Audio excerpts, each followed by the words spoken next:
On today's, on the other hand, we talk to someone who is working across the divides to make our state better. Here's a sneak preview. Yeah, I get ugly letters and mean tweets. It's kind of hard for me to get too upset about that because, like I say, I think about what kind of person is doing that and why are they doing that. This is On the Other Hand.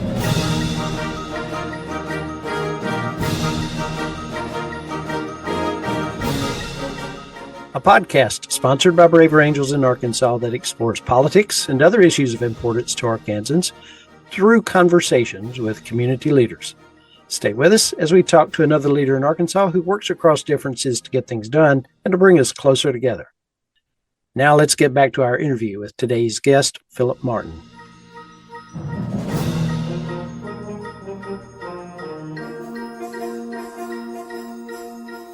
So, one of the things that I think about that you've mentioned, I think earlier, that you don't have knockdown, drag out fights with anybody about your columns or the position that you take. But my guess is you do get some people that are annoyed. Maybe they reach out to you, or maybe you hear about it from other people. And I'm curious about how you deal with that, personally, and how you talked about imposter syndrome earlier, but how do you deal with that inside of yourself, but also how do you deal with that in terms of them and conversations with them?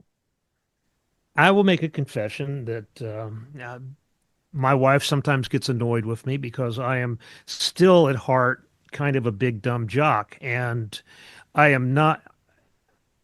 I am physically overconfident. I did never worried about physical confrontation. I mean, let's just put it that way. When somebody calls me up, as this happened, and says, "Well, I'm gonna come out and kick your ass," I, come on, and they never show up. And and I think they probably think that, I mean, that's not to say that some people aren't crazy and dangerous, but I do think that a lot of people that make this noise, that's all they're going to do. That's all they really want to do. And they're coming from a point of real frustration. And I'm really glad I'm not them. I'm saying that I'm Buddha and I, kind of take it, and because I will push back. I try not to. I try to be very calm about it. And in this era, when most of the stuff I get is emailed because I'm not in the office. There may be 1,000 phone calls on my machine at the office. I don't know, and I'll never hear them. But now it's much easier because I get an ugly email, and I just go, well, that's what kind of person would write that, and I kind of delete it and go. I mean, I'm tempted sometimes to fire back something, but then I think about how pathetic it is to be a keyboard warrior, and I'm not going to do that. So I forced this discipline on myself. I'm not saying I don't feel these things. I'm saying I'm very careful about not responding in kind to these people. Nobody ever challenges you to your face. It's happened once or twice, and then it becomes like, well, is this person crazy? Is this person really, and it's sort of like you have to kind of make these judgments. But I'm not afraid of any of these people. I think that all this comes out of frustration, and if I understood their position better, I'm not saying they're right. I'm not saying they're doing something that's reasonable. I'm saying that if I understood what they were going through, they're very different from me. Um, I'm not scared of them. At the same time, I'm lucky that I'm in a place where I don't have to deal with this all the time. I am not somebody who has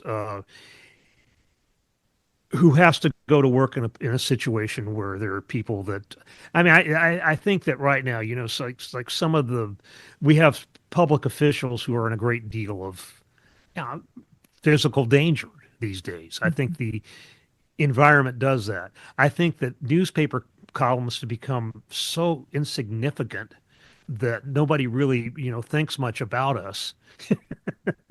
Now, if it was the 70s, yeah, maybe we'd be getting bomb threats at the newspaper or something. But yeah, I get ugly letters and mean tweets. And it's kind of hard for me to get too upset about that because, like I say, I think about what kind of person is doing that and why are they doing that. And if I'm in a good day, I'll feel like, well, I feel sorry for them. on a good day. You're coming from a place of empathy, Yeah, and a place of trying to understand, and a place of recognizing them as a human being that have other things that might be going on for them that have impacted sure. their choices that they've made. I do wonder sometimes about journalists who see their role as, and I don't know that this is a term in the literature, but um, as being advocates or Yes. advocacy journalists, um, and I wonder sometimes about the value of calling out versus calling in. I kind of hear you're talking about going out and getting off the scrolling and talking to people and Yeah. and just getting to know them and having relationships. It's more you know consistent with a calling in approach. I'm going to have a relationship with you regardless of where you might stand on particular Yeah. issues. But in some journalist environment, there's a desire for calling out. And I think about that's got to be a temptation at some level for you in your columns. If you see something that is you're morally outraged about, and Yeah. how you make those decisions, and how do you do that in a way that still I honors their humanity. Yeah, I mean, I try not to call names, number one. I try not to use any funny nicknames or, yeah, I mean, there are no rules. I mean, it's sort of like I'm sure you could go back and find some place where I've made fun of somebody for some reason, and I do get angry, and I do write, but I'm not writing from a place of I'm writing from a place of this particular thing is ridiculous, and this is what happens, and this is and I tend to report that stuff. It's not just I can't think of a recent column where I've gone after somebody or something, some situation. I've done it before. I mean, I think if we go back and look at 2015, 2016, you'd probably see a whole bunch of that stuff. It's funny what you said about because I think you could be an advocate and you can use the tools of journalism to do that. But I don't think that I would hire you to work for my newspaper for this very specific type of journalism that we do, which is really does have a public trust. I mean, yes, we do have people on the editorial pages and we do have, and I think that's an important part. And that's in many ways, that's my favorite part of the newspaper. And that's what I do. I would never say it's the most important part of the newspaper. The most important part of the newspaper is the part of the newspaper that tells you facts, that tells you what's going on. It's not some guy bloviating about whatever I'm writing about next week. I don't like bright line rules because they sort of lead to absurd concepts. They usually make bad law. They usually make for bad policy too. What's a bright line rule? I don't know. I'm not familiar Well, with that. like just no tolerance, zero Okay. tolerance stuff. When I was editor of Spectrum, which is an alternative newspaper, different sort of thing, we wanted our stories to come from a point of view. And I didn't mind the writer filtering the story through their own perspective. I didn't want them to make things up. I didn't want them to, but I didn't mind if they had a point of view. Most of the stuff that we run in the Democrat-Gazette, we try to take as neutral a point of view as possible. We don't want to take it to an absurd degree where it's a he said, they said, that you have to give both sides, again, both sides. I don't even believe in that, but you have to give, people equal. If somebody says the sky is brown and somebody else says, no, it's blue, I don't think weigh those two, the same. There is a moral responsibility. We have a moral responsibility to produce the best version of the truth. Now, some people take that very seriously and some people don't. And there are people that I admire and people I like who are pretty careerist. I mean, you could see in the late 80s in my business that if you really wanted to do something, you should just go conservative. You should just go, full, right wing. Because back then you could see with what was happening with the Reaganism and all this, it's like, okay, you want to have an impact. You go and you say blunt things very loudly.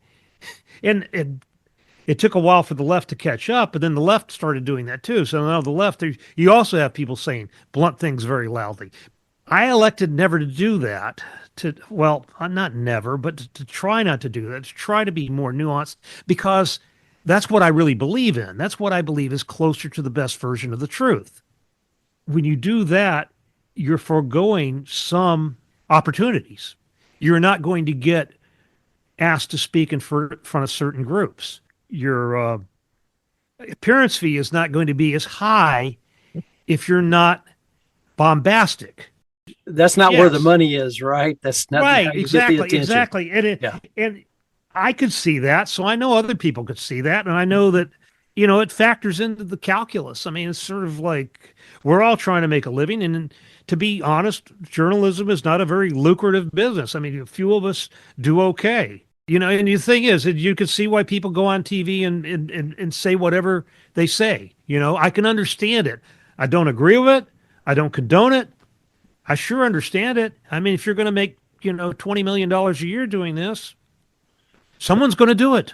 That's where the moral courage comes up. So I'll be interested to see what you say in your column, Sunday.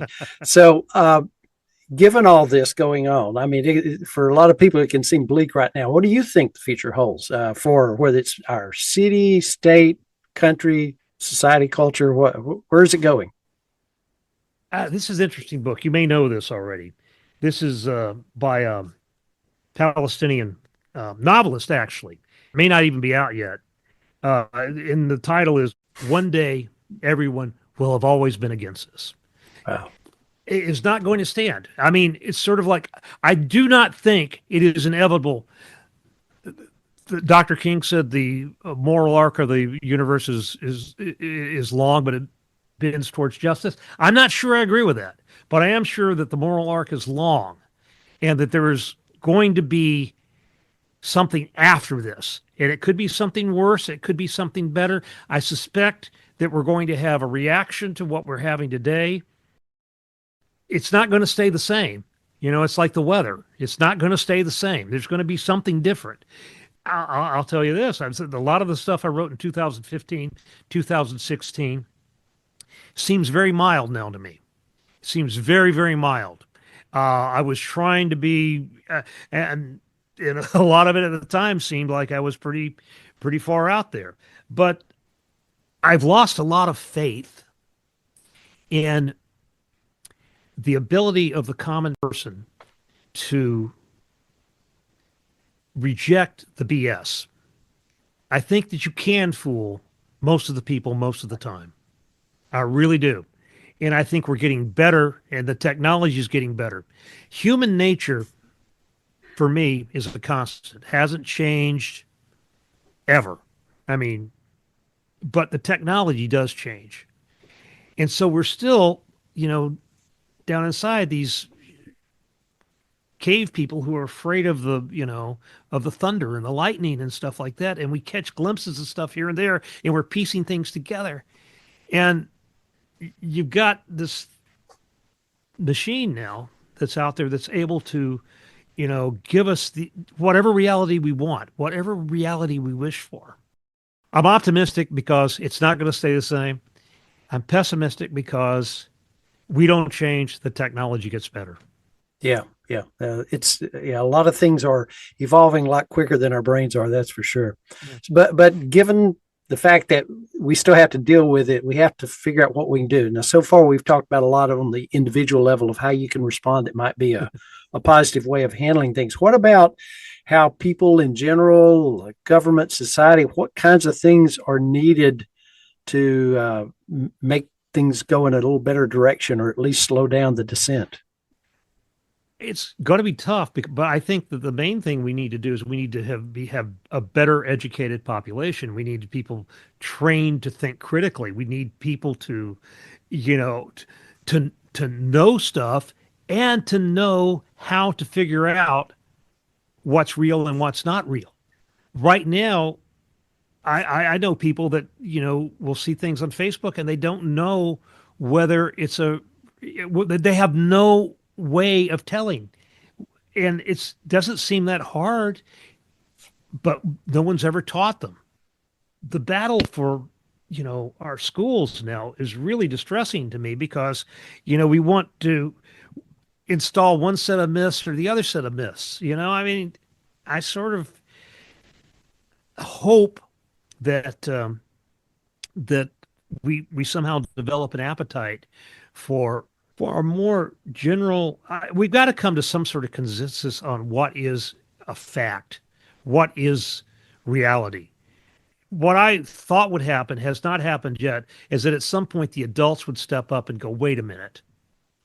But I think education is the main thing. I think that if we could get people less interested in politics, in the fashion of running for office, this sort of thing we've created, this game show, this ongoing, narrative about good guys and bad guys, and we need to demystify this somehow. We need to make it boring again. We need to make politics boring. We need it to be done by people who get excited about things other than, the things people in politics get excited by now. I mean, it's sort of like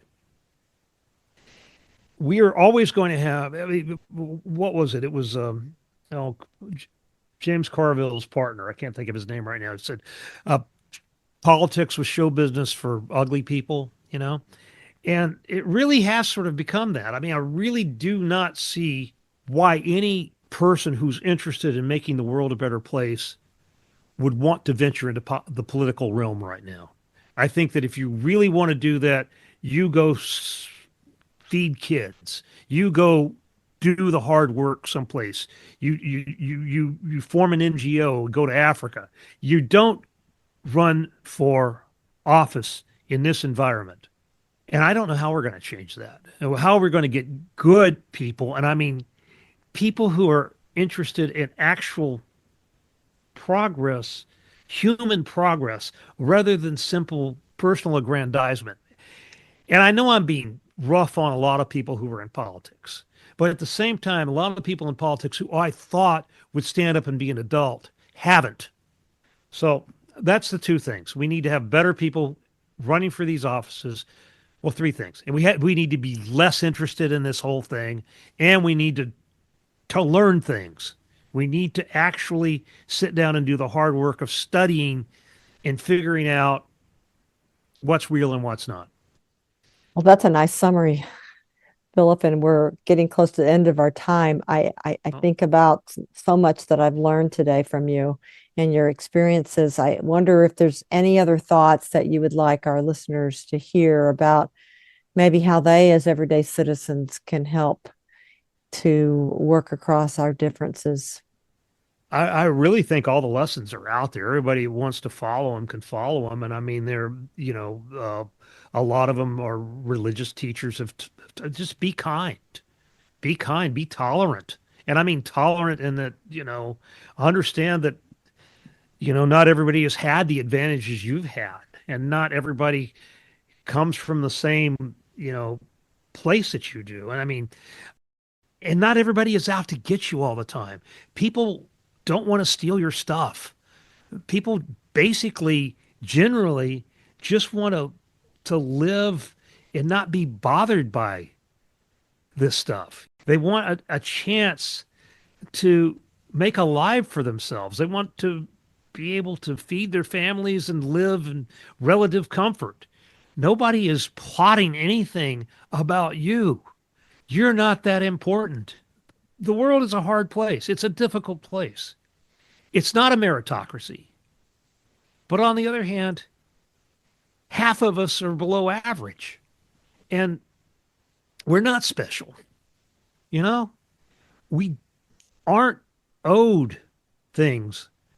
A lot of people are really angry because, their lives just didn't turn out the way they wanted their lives to turn out. And boy, I mean, I think all of us can kind of sympathize with that and kind of understand that. But you have to be a grown-up about it. You have to realize that your failures, whatever they are not because these people over here were given something to, help them out of some situation. It's just not a zero-sum game. Helping somebody else does not take anything from you necessarily. I know a lot of people from a lot of different walks of life. And I know some really, really extraordinary people out there. And I hope that at some point we recover something of this humanity that we felt like, ironically, like in the aftermath of 9/11, when we actually were working together and felt like, you know, there are forces out there that are working to keep us apart because they can monetize those fissures. They can, pit one of us against another and become famous, make more money, have, you know, better cars. That's as simple as it is. I mean, there are a lot of people out there who are willing to be cynical at the expense of, what we used to think of as a common good. Mm. Common good. Yeah. Go rescue Something good dogs. something good to do together. Yeah. We often end with a personal story that people might want to share. Could be something lighter or funny about you, something that happened during your career, or something you think people might find interesting about you. And I'll open that as an option for you to share something if you'd like to as we get ready to close up. The only thing I will say is like I started, I'm really, really lucky. I really uh, am one of the least likely people to have the sort of, life I've had. That's basically a life in letters, or I'm a writer. It's like, it's kind of hard. But there was a moment when I was 25 years old, and I was working for the Shreveport Journal, and I was actually had just been given this column 3 days a week on the front page. And the city editor, a guy named Thomas Mitchell, who is still with us, and he is actually, I think he is the managing editor. Sorry, Tom, if I got your title wrong, of the Las Vegas Review-Journal, and he's a very conservative columnist now. And I mean, he's one of these guys. His picture, he has a cowboy hat on, and but back then, Tom was our city editor, and he was just this old guy. He was probably 35. He had this like hot buttered yak wool hair and this big biker mustache. And I'm leaving the office one day, and he Martin. Oh God, what? Walk over to him, and he's like, "Can I have your column here?" Okay. Well, what's wrong with it? He goes, "You got to make up your mind." I go, well, "What do I have to make up my mind?" He goes, "Are you going to be a reporter or a writer?" I told him exactly what he wanted to hear, because I know what he wanted to hear. But that moment was the very first time I realized that I could be a writer. And from that moment on, that changed everything. But it really is. I mean, it's like, I don't know if everybody, or even a lot of people, have this sort of real moment of epiphany, but I did. Because I was thinking up to that point, it's good. Okay, after this, what am I going to do? Go work for the phone company? What am I going to, am I going to go back to law school? Am I going to do this? Am I going to do that? No, from that moment on, that's what I did. And that's what I think I wanted to do, even though I didn't know it. I didn't imagine it was a possibility. And so, Tom Mitchell, thank you. Because that really did, just set me on this path. You could be a writer. Well, that's beautiful, and we're all blessed because of it, because we get to read the eclectic nature of the things that you write for us. Thank you so much for taking the time to be on our podcast today, Philip. It's been a pleasure.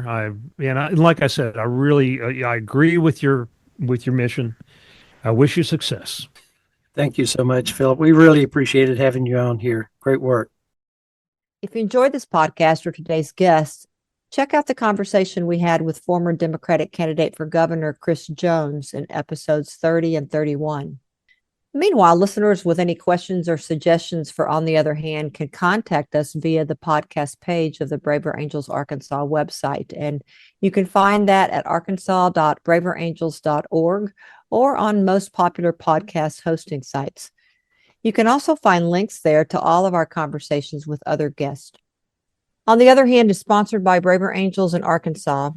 Music was composed by Randall Standards of Jonesboro, Arkansas, and was performed by the University of Northern Colorado Symphonic Band, Dr. Richard Main, conductor. From your host, Glenn White, And April Chatham Carpenter. let's each do our part to bring our community closer together.